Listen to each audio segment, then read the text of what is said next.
Hindi, kaya pa. Grabe yun. Grabe, pang-apat na event ko po ngayong araw. Ilang lugar na puntahan ko. Simula Santa Mesa, Malate, Binondo. Ngayon, libo-libong tao na naman dito sa Tondo. Pinarinig ko lang, ano ba ang boses ng Maynila? Anong boses ng Tondo ngayong araw? Kasi ang dami ng fake news na pinapakalat. Hindi daw totoo itong mga naniniwala sa atin. Bayad na mga supporters. Kita nyo naman, nakita nyo na sa sarili nyo mata. Andiyan kayong lahat. Ano ang sigaw ng Maynila? Boses ng Maynila. Sabik na sila sa pagbabago. Sawa na sila sa mga trapo. At andito lang ako para dalhin yung pagbabagong inaasam nila. Pero Chan, maraming sasabi, scam ka daw. Scam? Dahil saan? Yung mga binibigay kong tulong, masasarap na ayuda, kabuhayan. Sabi nga nila, pag naupo daw ako, babawiin ko. Kailan ako nagbawi? More than 10 years na tayong tumutulong. Daang milyon yung tinulong natin ng pandemya. Nagbibigay tayo ng tulong, Luzon, Visayas, Mindanao, sa Dear SP, sa programa namin. Sa Tutok to Win, tumatawag kami araw-araw. May binawi ba kami? Wala. Alam niyo po ang pinakamalaking scam sa history ng Maynila?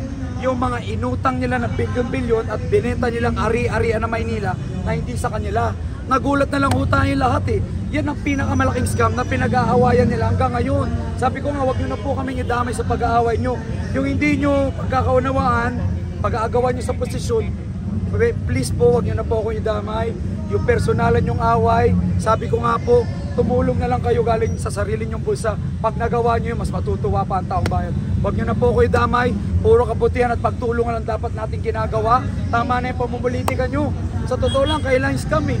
500 pesos, pinamimigay nyo, kulang na kulang yan. Kaya nga gusto natin gawin 2,000. Alam nyo kung bakit kayang gawin? Iginagawa ko na po eh. Nagbibigay na tayo ng 2,000 allowance doon sa lugar namin sa Sampaloc, sa barangay namin, sa buong distrito. Na-post na po yan, marami na pong nag-testimonial. So kami, pinapakita ko lang kung kaya kong gawin sa sarili kong bulsa, eh dapat yung City Hall na Maynila, dati pa, ginagawa nyo na. Ngayon, tataasan nyo dahil ano, kaya ko magbigay sa sarili kong bulsa. Too late na po yan.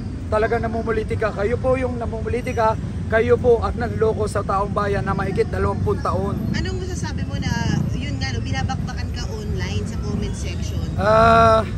Actually, sa totoo lang, minsan nalulungkot ako eh, kasi taong bayan pa rin naman yun eh.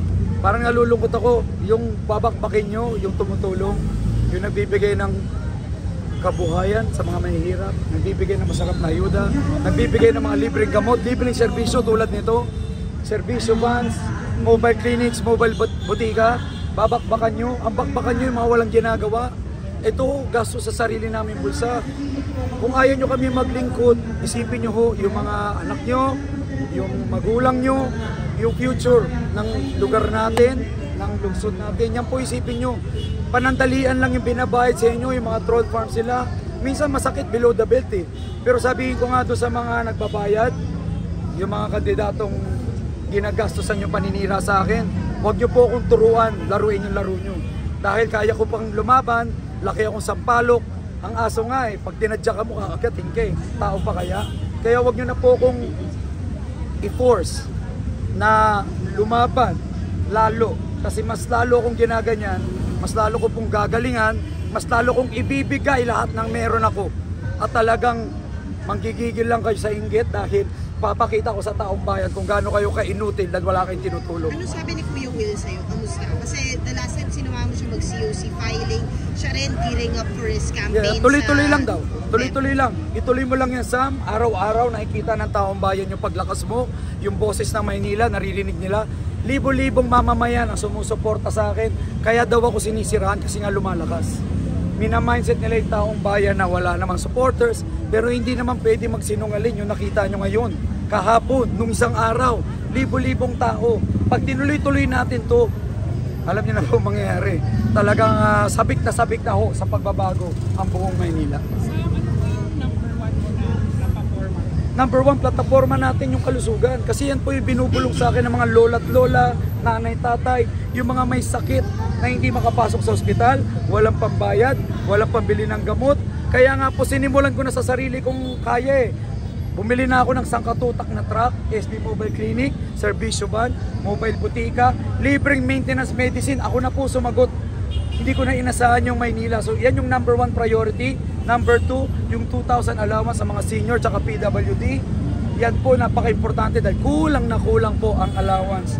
Siyempre, sa mga single parent, sa mga naghahanap ng trabaho at kabuhayan. Kaya nga ako namibigay ng mga trabaho, nagbibigay ako ng kabuhayan. Hindi ho pangako yan. Ilang taon na ho yung ginagawa. Nasa television yan, online yan, nasa YouTube. Binibigay ko yung pangmatagalang tulong ho. Hindi ho ayuda ang solusyon. Ang solusyon ay negosyo. Tutulungan ko silang tulungan ng sarili nila gaya na nangyari sa akin na dinaan ko po sa hanap buhay at kabuhayan yung pag-angat ng buhay ko. Gaya ng pag-angat ng buhay ko, gusto ko mangyari yan sa lahat ng Manileño. Lasa lang po, ano po pakiramdam mo yung pag-kabig nila sa'yo, nagiging positive naman on your side? Actually, yun nga yung sasabihin ko eh. Sa kakasira nyo sa akin, nagiging more positive sa akin, lalo lang akong nanggigigil tumulong, lalo ako nagbigay ng mga kabuhayan kanina sa Santa Mesa, Taugama P. Nagbigay na naman ako sa katutak na kabuhayan package para sa kanila. Hindi lang ayuda ha, kasi minamindset nilang tao, puro lang daw ang ayuda. Please lang, hindi po katulad nyo, 20 years na ako nagbi-business. Hindi lang sa Pilipinas, kundi sa ibang bansa. Kayo po yung walang alam sa business, kaya hindi nyo yung binibigay.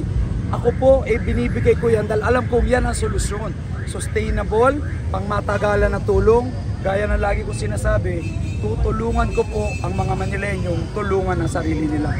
Yan po ang dahilan kung ba't ako tumatakbo para maiangat ko po ang estado ng buhay ng mga mahihirap dito at mabigyan sila ng oportunidad na lumaban sa buhay natin. Sa pag-iikot niyo po sa buong Maynila, gaano kalaki yung pag-asa niyo po? Kayo yung tatanghaling susunod nila eh. As you observe them, gaano na kayo tinatanong? Alam mo, sobrang pasasalamat ko sa Diyos, sa mga Manileño. Nararamdaman ko po sila. Ramdam na ramdam ko po yung hirap nila. Sabi ko nga minsan, halos malasahan ko na eh. Kasi kakaikot ko sa mahihirap na lugar. Grabe. Hindi ko ma-explain yung frustration ko. Bilyon-bilyon yung inutang, bilyon-bilyon yung binentang pag-aari ng Maynila. Nasaan yung mga negosyo? Nasaan yung trabahong dapat umibigay? Hindi puro papogi ang pagiging mayor. Kailangan to bumabago ka ng buhay. Ito ho ang nais nating gawin sa buong Maynila. At ngayon pa lang ginagawa ko na para ipakita na kung ngayon nagagawa ko na, what more pag nakupo na po tayo. Sa Sampaloc ka pa rin yung bahay mo ever since hindi ka umalis? Umalis po ako nung 27 years old ako. I was born in Sampaloc, born and raised. Siyempre po nung kumita na ako, nagnegosyo ako, nakabili tayo ng iba't ibang properties. So pagkatapos nun, nakabili na po tayo ng iba't ibang properties, pero yung bahay namin nandun pa rin. Actually yun nga, headquarters natin ngayon. So araw-araw nandun po tayo, yung mga kababayan natin na nanonood, nandun lang po yung headquarters namin sa bahay namin sa Sampaloc. Strong statement yung sinabi mo kanina tungkol sa mga kalaban mo. Handa ka ba na sasagutin ulit-ulit? Actually sila naman yung naninira eh. Imbis na nanahimik akong tumutulong, sisitayin nila ako, sisirain nila ako. Kaya ako, ang dapat pag-usapan, hindi yung pagtulong ko. Ang dapat na ma-explain, yung inutan nilang bilyong-bilyon na babayaran in 20 years na mga kababayan natin.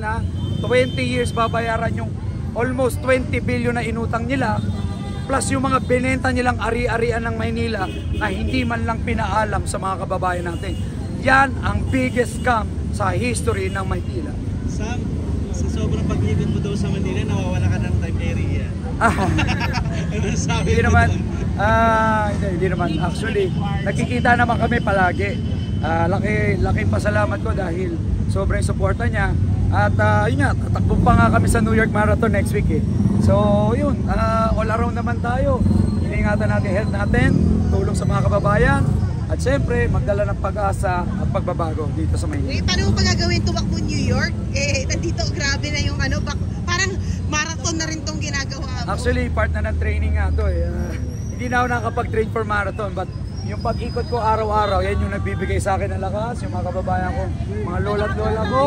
Salamat to sa pagmamahal ninyo. Dahil sa inyo, lalo akong nabibigyan ng lakas, nagsisipag at talagang mawalan na ako ng boses. Pero walang magpapatigil talaga sa akin dito sa hangarin natin makatulong. Very public kayo ni Rian, pero conscious effort ba na hindi mo siya isama sa mga ganito? Opo, kasi ayaw natin maging showbiz. Ito mga pinupunta ng rally. Ang kasama ko lang, yung mga konsehal natin, mga supporters natin, At siguro balang araw, sumama rin siya sa tamang panahon. Tumasama naman siya pag mga charity events, mga medical mission, pagbibigay. Kakabigay lang namin ng mga kabuhayan sa mga solo parents. So sabi ko nga, ang plataforma natin hindi lang senior citizen, PWD, solo parents, estudyante, lahat ng mga Manileño makikinabang sa pagbabagong dadali natin dito.